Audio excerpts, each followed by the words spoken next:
Ninawapenda kwa upendo wa Kristo, and we thank God that tunaelekea kumalizia mwaka tukiwa na furaha. Nataka tusome katika kitabu cha Yohana 1 mstari wake wa 10 kuanzia 10 hadi 12.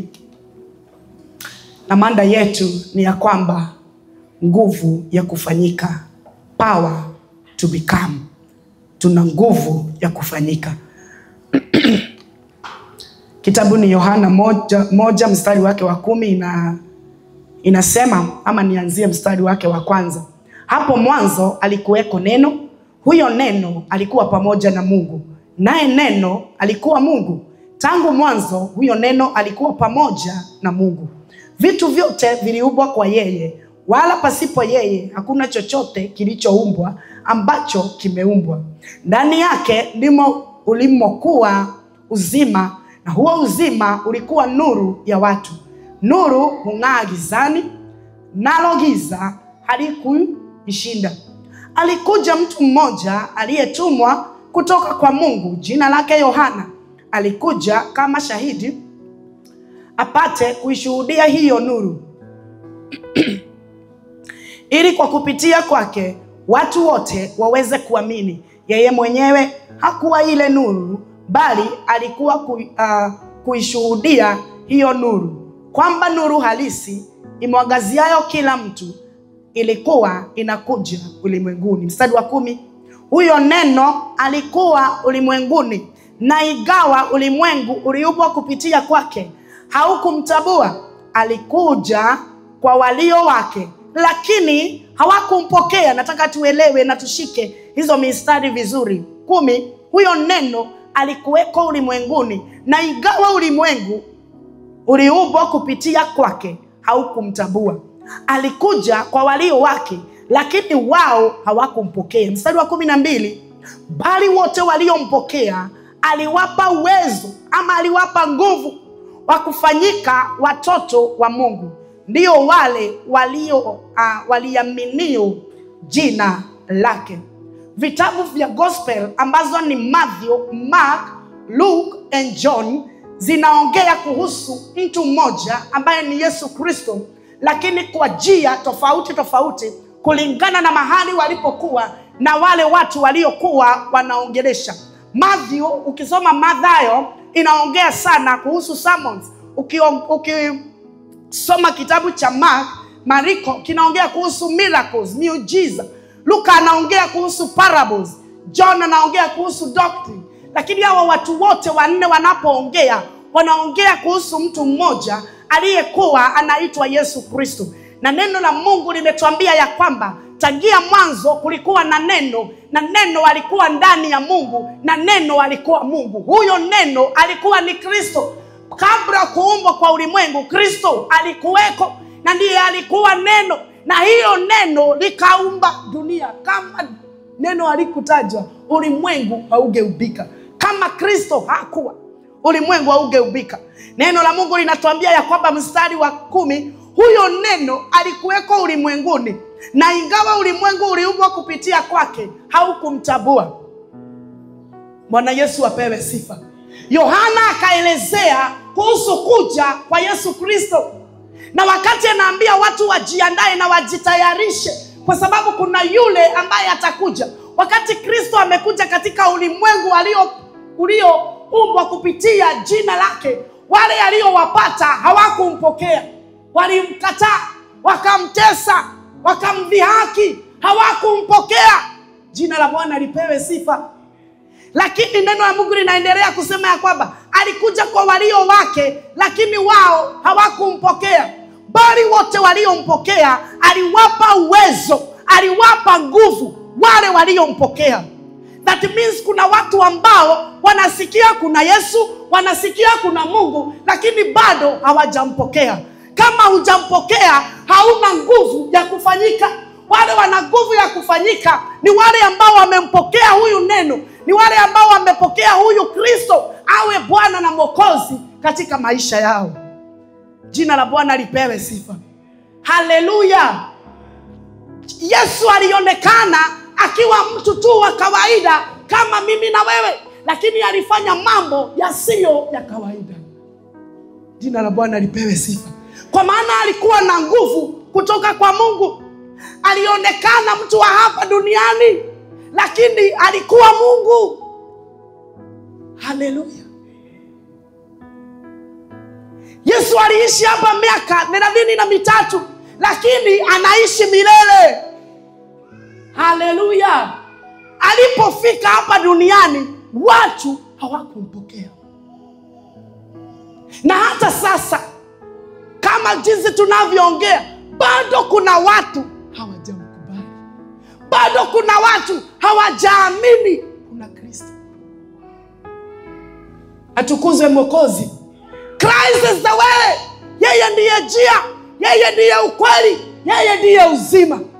Kama hujampokea, haujui njia, hauna ukweli, hauna uzima.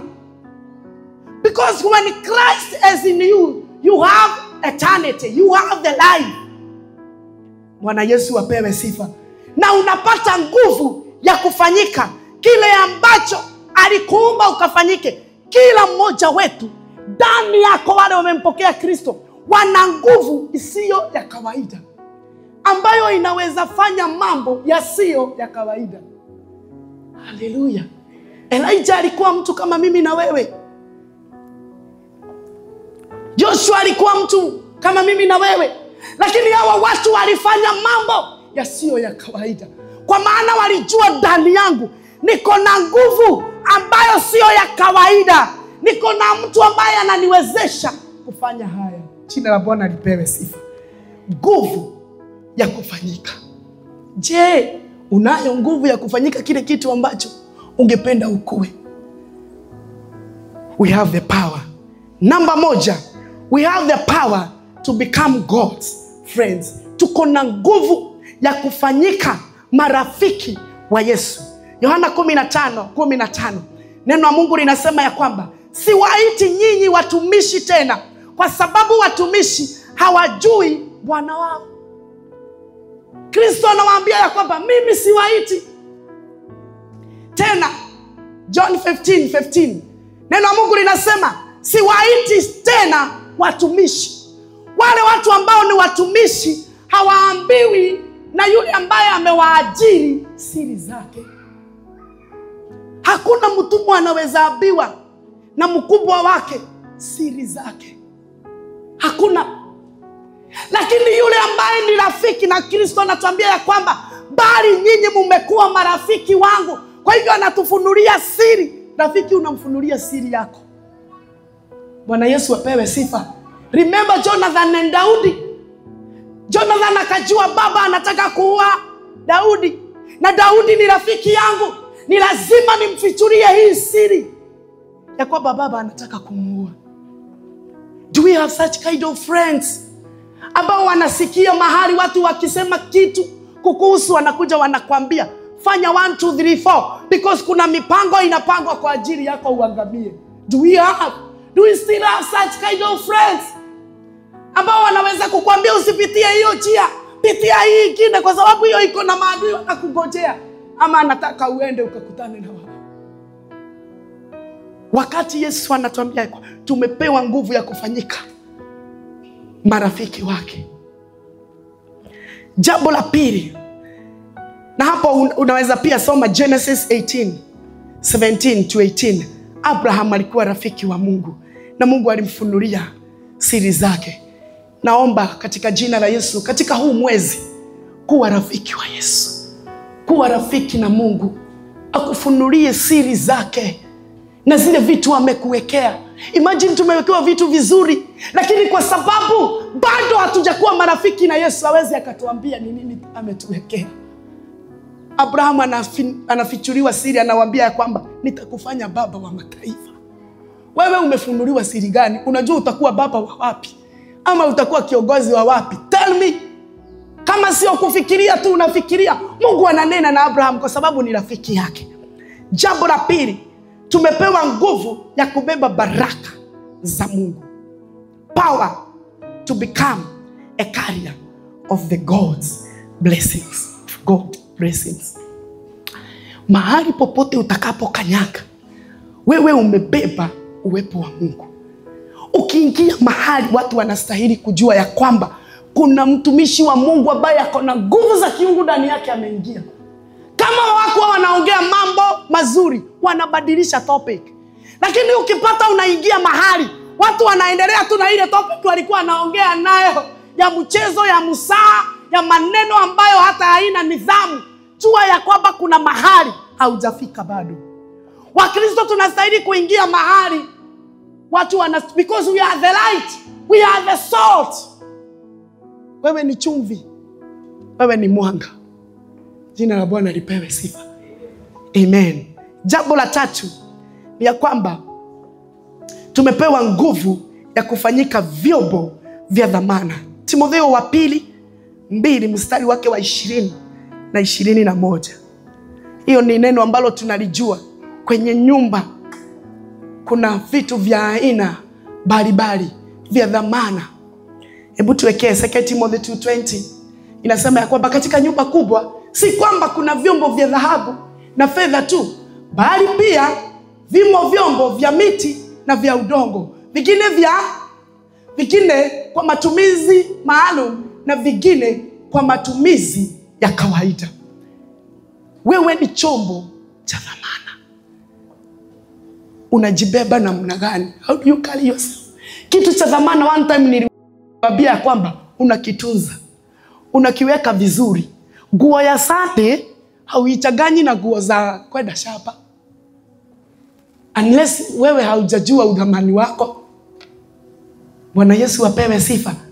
Kuishi kama chombo cha dhamana, jambo la kwanza lazima tuangalie jinsi tunajibeba kwa maongeo yetu na tabia zetu. Ili ukue chombo cha dhamana, how do you speak? Bwana Yesu apewe sifa. Tabia zako ziko namna gani? Wakati unaongea, watu wanaweza barikiwa. Mtu ambaye hamjui Yesu anaweza badilika, ama anamchukia Mungu zaidi. Jambo la pili, ukiwa mtu wa dhamana, watu wanakutazamia wewe uwaonyeshe mwelekeo. Je, tukikutazama, mkinitazama, ninawaonyesha mwelekeo ama ninawapoteza?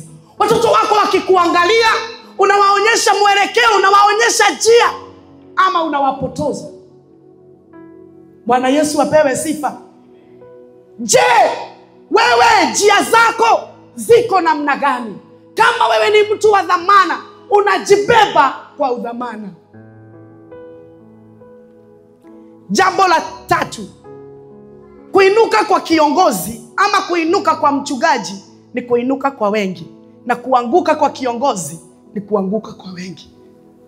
Kama wewe ni kiongozi mahali, jua ya kwamba kuna watu wengi wanakutazamia, na unapoinuka hata wao watainuka. Ukianguka pia wao wataanguka.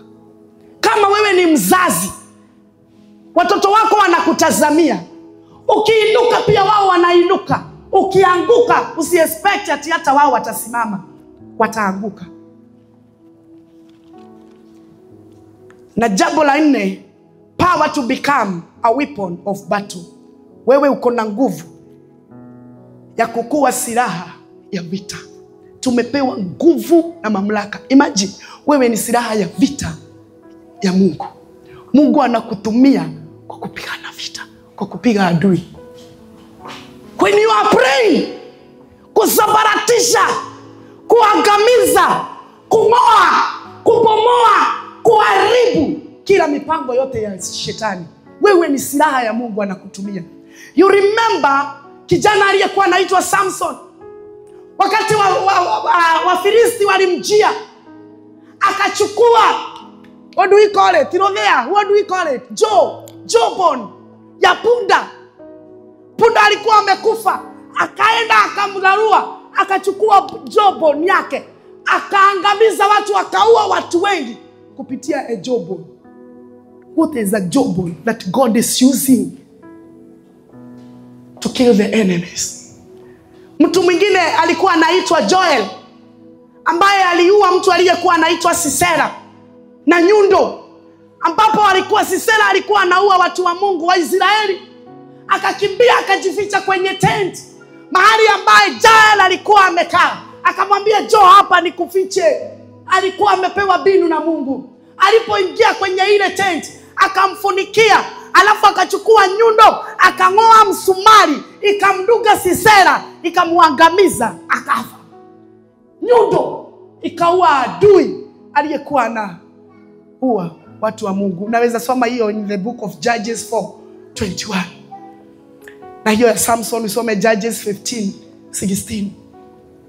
Hizi ni vitu ambazo ni vidhaifu ambavyo tunaangalia tunashindwa, zinaweza fanya kazi, lakini kwa sababu kuna nguvu ya Mungu ndani ya wale watu wanapigana nayo, wanashinda vita.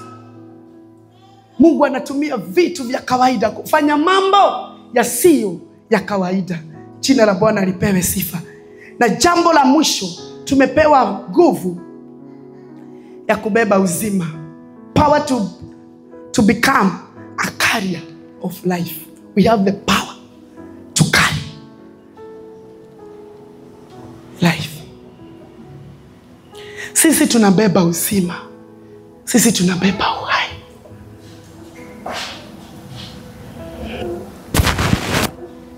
Wewe, you are a solution giver. Watu wakikuja kwako wakiwa wamekibizwa, wewe ndio unastahili kuwapatia solution, what to do. Bwana Yesu apewe sifa. Because you have Christ in you. Na Yesu hajawahi kosa jawabu ama kitu cha kufanya, ama aseme nimechanganyikiwa. Watu wamekuja wengi, nimechanganyikiwa. Hajawahi changanyikiwa.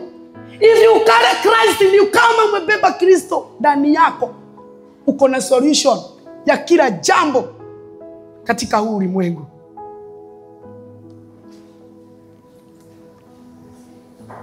Mahali popote utakapoenda, go and spread the gospel.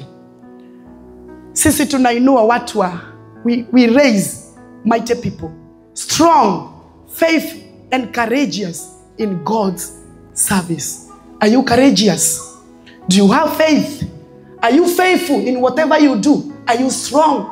Be strong and courageous, because the Lord is ready to use you. Are you ready to be used? Uko tayari kutumika na Mungu? Napomaliza, hayo mambo matano tumeyasema. Kitu ya kwanza, kuwa rafiki wa Mungu. Kitu ya pili, you are a carrier of his presence. Jambo la tatu, you are a vessel of honor. Usijibebe tu hivi hivi. Jambo la nne, you are a weapon of war. Jambo la tano, you are a carrier of life. Uko na nguvu ya kufanyika kile Mungu alisema na kukuteua ukaweze kuwa. You have the power. Bwana Yesu apewe sifa. Hallelujah. Do you believe that you have the power to become? Unaamini uko na nguvu ya kufanyika kile Mungu alisema utafanyika? Hallelujah. Do you believe that? Simama kwa miguu yako katika jina la Yesu Kristo. Kama unaamini uko na nguvu ya kufanyika kile Mungu alisema utafanyika, mwambie Bwana asubuhi ya siku ya leo, katika huu mwezi wa kufanyika kile ambacho ulisema nitafanyika, hautaisha kama sijaona njia zako. Hautaisha kama sijakuona ukiniongoza.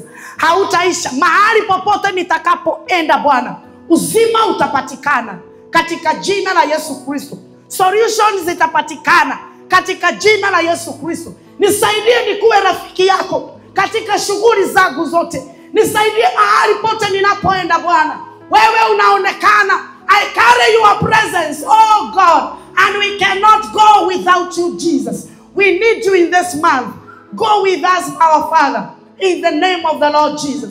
Tusaidie kukaa tukiwa vyombo vya dhamana kwa utukufu wa jina lako. We love you, Lord, and we bless your holy name. We give you praise, na tunakupa utukufu wote kwa ajili ya neno lako. Umetufanya wana Bwana, unatufichulia siri zako. Naomba asubuhi ya leo, fichua siri zako kwa hawa watu wako Bwana, wale wamesikia hili neno Baba. Ninaomba wakawe marafiki wako, ukawe unawafichulia siri zako, ili Bwana na wao wazidi na kukupenda kwa jina la Yesu. Inua mikono yako mbele zake Bwana. Baba, katika jina la Yesu, naachilia baraka za kibingu, baraka za huu mwezi kwa hawa watu wako Bwana. Walinde, wahifadhi, popote watakapoenda, wasiende peke yao, enda na wao Bwana. Wacha ukaonekane, yote watakavyonena, wanene na mambo yakafanyike katika jina la Yesu. Let them prophesy for their children, for their friends, for their lives, in the name of the Lord Jesus. Father, we give you praise. Hawa hawataangamia. Na nena baraka juu ya huu mwezi Bwana. Mwezi wa wiki ya kwanza, na nena baraka zako. Mwezi wa wiki ya pili, wiki ya tatu, wiki ya mwisho, Baba, baraka zako ziandamane na hawa wapendwa katika jina la Yesu. Kuanzia sasa wakawe marafiki wako, wafichulie siri zako kwa utukufu wa jina lako. Wasaidie kukupenda, kukutii na kukuheshimu. Watokapo na warudipo, walinde na hatari na maovu yote. Katika jina kuu la Yesu Kristo, naomba ya kwamba watoto wao wamebarikiwa, hata wakiwa nyumbani utawalinda na maovu na hatari zote. Na wizi wa watoto wetu hawataibiwa, wamelindwa na wewe mbele na nyuma, kulia na kushoto, katika jina la Yesu. Hawataangamia kwa madawa, hawataangamia kwa anasa za ulimwengu. Watoto wetu wamebarikiwa. Watoto wetu ni kizazi ambacho kimebarikiwa na wewe. Lihimidiwe jina lako na litukuzwe milele yote. Kwa jina la Yesu Kristo aliye Bwana na mkombozi wetu, twaomba na kushukuru, tuseme amen. Pigia Bwana, sherehekea.